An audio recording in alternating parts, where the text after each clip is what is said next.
আজকে যে সংখ্যালঘু সংখ্যালঘু সংখ্যালঘু বলছে, তো সেই সংখ্যালঘুটা থাকবে কি করে যদি ইসলাম সংস্কৃতিই চলে যায়, মসজিদ মাজার মক্তব মাদ্রাসা চলে যায়, তাহলে মুসলমানই থাকলো না। তাহলে সংখ্যালঘু এই কৃতিত্বটা দেবে কি করে?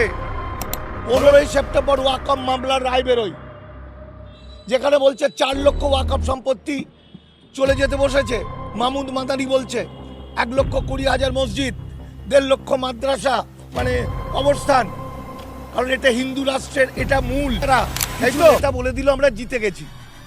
তাহলে জিতে গেল বলে তারা ঘুমিয়ে পড়লো, নিজের আর ওয়াকফ সম্পত্তিটা রক্ষা করতে চাইলো না। এরা সকলেই আরএসএস এর স্লিপার সেলের লোক। তার কারণ মুসলমান নেতাদের আরএসএস থেকে বিজেপি থেকে মানে বিজেপি সরকার ঘুষ দিয়েছে, ঘুষ ঘুষ ঘুষ, কোটি কোটি কোটি হাজার হাজার কোটি টাকা ঘুষ। দেখে নিন ডকুমেন্ট। আপনি বলুন তো ববি হাকিমের কত জমি, আপনি বলুন তো ফুরপুরা শরীফের কত হাজার বিঘে জমি আল্লাহর সম্পত্তি, আসাদুদ্দিন ওয়াইসি সাহেব কত জমি। এখানে আইন করে বলে দেয়া হলো ওদের অধিকার এসে গেল মালিকানা, মানে আইনত মালিকানা না হলেও সেরকম অধিকার। লিমিটেশন অ্যাক্ট ওদের ক্ষেত্রে প্রযোজ্য হবে না। এই যে বলছে যে 27শে নভেম্বর রাজ্য সরকার একটা চিঠি দেয়। এই চিঠিটাই বলা হয় 5ই ডিসেম্বরের মধ্যে ওয়াকফ সম্পত্তি রেজিস্টার করতে হবে। নওশাদরা প্রচার করলো 7 দিন কেন টাইম দিয়েছে? বিজেপির সঙ্গে আন্ডারস্ট্যান্ডিং করে 7 দিনে তো লাখ লাখ সম্পত্তি রেজিস্টার হয় না। এই দেখুন মিথ্যা মারাত্মক একটা। দেখুন এরা বলেছিল যে ওয়াকফ সম্পত্তি কেউ যেন উমিদ পোর্টালের, এই দেখুন ডেঞ্জারাস কি বলছেন করে নিন। বলছে কেউ উমিদ পোর্টালে রেজিস্ট্রেশন করবেন না, মুসলিম পার্সোনাল ল বোর্ড। তো ওরা তো বলে দিল রেজিস্ট্রেশন করবে না, যারা করতে গেছে তাদেরকে ঝগড়াঝাটি করেছে। এবার তারপরে বলছে রাজ্য সরকার করতে দেয়নি। আছে 24শে জুন রাত 12টার মধ্যে যদি রেজিস্ট্রি না হয়, তাহলে 25শে জুন থেকে প্রায় 80,000 মতো মুতুয়ালির 20,000 টাকা করে ফাইন আর 6 মাস করে জেল। কেন সেটা বললো না নওশাদ সিদ্দিকী ভাইরা? আজকে যে দেখুন শহীদদের বিষয়টা আমাদের হয়ে গেছে, প্রোগ্রাম শেষ, কিন্তু এখানে আলো আছে। সেই শহীদদের আলোতেই আলোকিত আজকে সারা ভারতবর্ষ। সেই আলোতে এমন একটি বই প্রকাশ করছি, এটাও আলো। তার কারণ হলো এইটা যদি জানতে পারে মানুষ, তাহলেই অন্ধকার কেটে আলো আসবে। ফলে এই বইটা উদ্বোধন করছে। আর সবচেয়ে বড় কথা হচ্ছে আমরা তো উদ্বোধন অন্য জায়গায় উদ্বোধন করে অত টাকা পাবো কোথায়? আমাদেরকে চটি চাটা বলে কোটি কোটি টাকা পায় লোকে, যেগুলো বলে সেইগুলো তাহলে যদি সত্যি হতো তাহলে তো আমরা বড় বড় জায়গায় গিয়ে করতাম। ফলে কষ্ট করেই করতাম। এখানে বিনা পয়সায় উদ্বোধন হয়ে গেল, খরচ হলো না। দেখুন একটা খুব ভালো করে বুঝুন, ব্যক্তিগত জীবন একটা, আর একটা হচ্ছে আদর্শ এবং নীতি। আমি একজন লেখক, গবেষণা আমার অন্যতম কাজ এবং লেখা আমার অন্যতম কাজ। আমার সবচেয়ে ভয়ঙ্কর বইগুলোর মধ্যেও কিন্তু রাজ্য সরকারের বিরুদ্ধে, মমতা ব্যানার্জির বিরুদ্ধেও আমার বই আছে, নিজের ঢাক। ফলত আমরা সত্যি যেটা সেটা তুলে ধরবো। বিশেষ করে আমি বিশ্বনবী হজরত মোহাম্মদকে আমি জীবনের আদর্শ বলে মনে করি। আমি ব্যক্তিগতভাবে হিন্দু হতে পারি, কারণ হজরত মোহাম্মদ বা ইসলামের সঙ্গে হিন্দু মুসলমানের কোনো সম্পর্ক নেই। সত্যিটা সত্যি। এই দেখুন, এই যে ভাইজান মুখ্যমন্ত্রী হওয়ার আশায় বা লোভে কিভাবে রাজনৈতিক ব্যক্তিত্বরা একটা দল তৈরি করে, পুরো টিম তৈরি করে কিভাবে পুরো ওয়াকফ 1200 বছরের ওয়াকফ সম্পত্তি পুরো ধ্বংস করে দেওয়া যায়, সেটা আমার এই বংশ করে দিচ্ছে। দেখুন সেটাই এই বইটার বিষয়। 15ই সেপ্টেম্বর ওয়াকফ মামলার রায় বেরোয়, যেখানে বলছে 4 লক্ষ ওয়াকফ সম্পত্তি চলে যেতে বসেছে। মাহমুদ মাদানি বলছে 1,20,000 মসজিদ, 1.5 লক্ষ মাদ্রাসা মানে কবরস্থান, কারণ এটা হিন্দু রাষ্ট্রের এটা মূল। তাই তো? এবার দেখুন এইটা সুপ্রিম কোর্টের বিখ্যাত অ্যাডভোকেট মাহমুদ প্রাচা বলছে এই যে হেরে গেছে মামলাতে, এটা মুসলমান নেতারা কিছু নেতা বলে দিল আমরা জিতে গেছি, তাহলে জিতে গেল বলে তারা ঘুমিয়ে পড়লো, তা নিজের আর ওয়াকফ সম্পত্তিটা রক্ষা করতে চাইলো না। এরা সকলেই আরএসএসের স্লিপার সেলের লোক। তার কারণ এই হেরে যাওয়াটা, নওশাদ সিদ্দিকী বলছে তারা স্বস্তি পেয়েছে। দেখে নিন, ফিরদৌস শামীম তার রাজনৈতিক বা আইনি গুরুদেব, সে বলছে এই আইনে আমরা জিতে গেছি। টোটালটা মিথ্যা।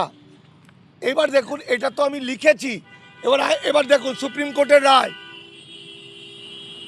সুপ্রিম কোর্টের রায়ে বলছে যে ৭৩টা যে মামলাগুলো ছিল সব রিজেক্ট করা হয়েছে, মামলাগুলোকে রিজেক্ট করে দিয়েছে।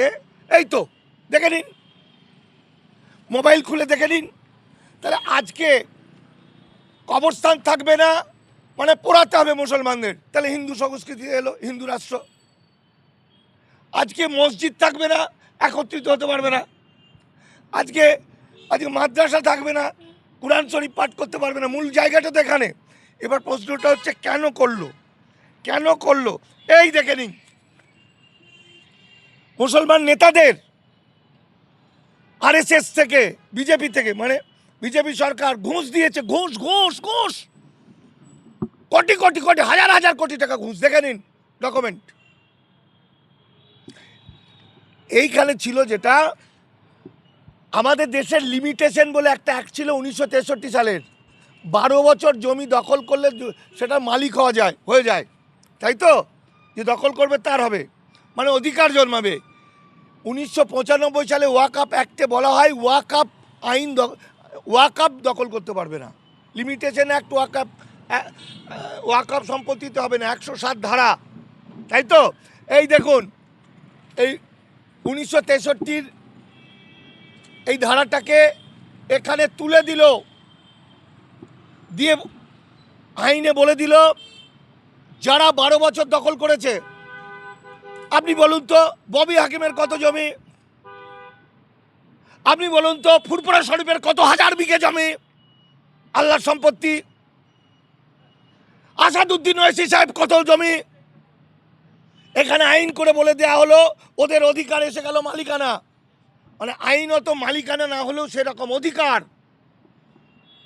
লিমিটেশন অ্যাক্ট ওদের ক্ষেত্রে প্রযোজ্য হবে না, 107 ধারা তুলে দেওয়া হলো। এবং আরেকটা কি করা হলো, এদের অ্যারেস্ট করা যাবে না, এদের মামলা করা যাবে না। তাহলে তাই যদি হয়, তাহলে এরা সবাইকে বেইমানি করে দিল। এই দেখুন, এই যে প্রচার করেছিল যে মুখ্যমন্ত্রী বলেছে দিল্লি থেকে আন্দোলন করতে হবে, এই জন্যই তো মুসলমানদেরকে বোঝানো গেছে, এই বিষয়গুলো খাওয়ানো গেছে, রাজ্য সরকার বিরোধিতা করেছে। এই দেখুন, মুসলমানরা লুকিয়ে মিটিং করেছে যে আমাদের দিল্লিতে আন্দোলন করাই ঠিক ছিল। মুখ্যমন্ত্রীকে বলবো আমাদের যাতে কয়েকদিন টাইম বাড়িয়ে দেয়। আপনি একটা মারাত্মক, আমি শেষ কথা বলছি আপনাদের, মারাত্মক কথা দেখুন। এই যে বলছে যে 27শে নভেম্বর রাজ্য সরকার একটা চিঠি দেয়। এই চিঠিটাই বলা হয় 5ই ডিসেম্বরের মধ্যে ওয়াকফ সম্পত্তি রেজিস্টার করতে হবে। নওশাদরা প্রচার করলো 7 দিন কেন টাইম দিয়েছে? বিজেপির সঙ্গে আন্ডারস্ট্যান্ডিং করে 7 দিনে তো লাখ সম্পত্তি রেজিস্টার হয় না। এই দেখুন মিথ্যা। এই দেখুন সেন্ট্রাল গভর্নমেন্টের চিঠি, অনেক আগে থেকে ওয়াকফ সম্পত্তি রেজিস্টার হচ্ছে। এই তো, এই দেখুন 26শে নভেম্বর 3.9% ওয়াকফ সম্পত্তি রেজিস্টার হয়েছে। এই দেখুন মারাত্মক একটা, দেখুন এরা বলেছিল যে ওয়াকফ সম্পত্তি কেউ যেন উমিদ পোর্টালের, এই দেখুন ডেঞ্জারাস উমিদ পোর্টাল 5ই জুন উমিদ পোর্টাল লাগু হয়, 7ই জুলাই নওশাদ ঘনিষ্ঠ নেতারা বলছেন, নাম বলছি না, আমার চেনা, আচ্ছা বই পড়লেই জানা যাবে। কি বলছেন পড়ে নিন। বলছে কেউ উমিদ পোর্টালে রেজিস্ট্রেশন করবেন না, মুসলিম পার্সোনাল ল বোর্ড। তা তো ওরা তো বলে দিল রেজিস্ট্রেশন করবে না, তা যারা করতে গেছে তাদেরকে ঝগড়াঝাটি করেছে। এবার তারপরে বলছে রাজ্য সরকার করতে দেয়নি। মারাত্মক যেটা হচ্ছে, এই যে রাজ্য সরকার মামলা করেছিল, মামলাতে বলছে 24শে জুন লাস্ট ডেটটা বাড়ানো হলো। 24শে জুন যদি মধ্যে রেজিস্ট্রেশন না হয়, রেজিস্ট্রি করলে কী হবে, 80 ভাগ সম্পত্তি চলে গেছে, 20 ভাগ সম্পত্তি বাঁচাতে গেলে উমিদ পোর্টালে রেজিস্টার করতে হবে। এই যে রেজিস্টার করার জন্য যে ডেটটা দিল, এটা কাউকে জানালো না। যে রেজিস্ট্রি না করলে তো সব চলে যাবে উমিদ পোর্টালে। আমি খুঁজে বের করতে পারছি না, এখানে ডিটেলস দেওয়া আছে। 24শে জুন রাত 12টার মধ্যে যদি রেজিস্ট্রি না হয়, তাহলে 25শে জুন থেকে প্রায় 80,000 মতো মুতোয়ালির 20,000 টাকা করে ফাইন আর 6 মাস করে জেল। কেন সেটা বললো না নওশাদ সিদ্দিকী ভাইরা? আজকে যে সংখ্যালঘু সংখ্যালঘু সংখ্যালঘু বলছে, তো সেই সংখ্যালঘুটা থাকবে কি করে? যদি ইসলাম সংস্কৃতিই চলে যায়, মসজিদ মাজার মক্তব মাদ্রাসা চলে যায়, তাতে মুসলমানই থাকলো না, তাহলে সংখ্যালঘু এই কৃতিত্বটা দেবে কি করে? ফলে তো আর একটা জিনিস মারাত্মক মিথ্যা কথা বলছে। 1 নম্বর, খতিয়ানের চলে যাওয়াগুলো গভর্নমেন্ট বলে দিয়েছে সেগুলো সব ফিরিয়ে দেওয়া হবে, তাড়াতাড়ি আবেদন করুন, এগুলোও কাউকে বলে না। ঠিক আছে, ফলেতে এই বইটার মধ্যে সমস্ত ডকুমেন্ট আছে সরকারের, কীভাবে বেইমানি করলো আরএসএসের সঙ্গে আন্ডারস্ট্যান্ডিং করে মুসলমান সমাজকে ধ্বংস করার জন্য, এই বইটার মধ্যে সব আছে।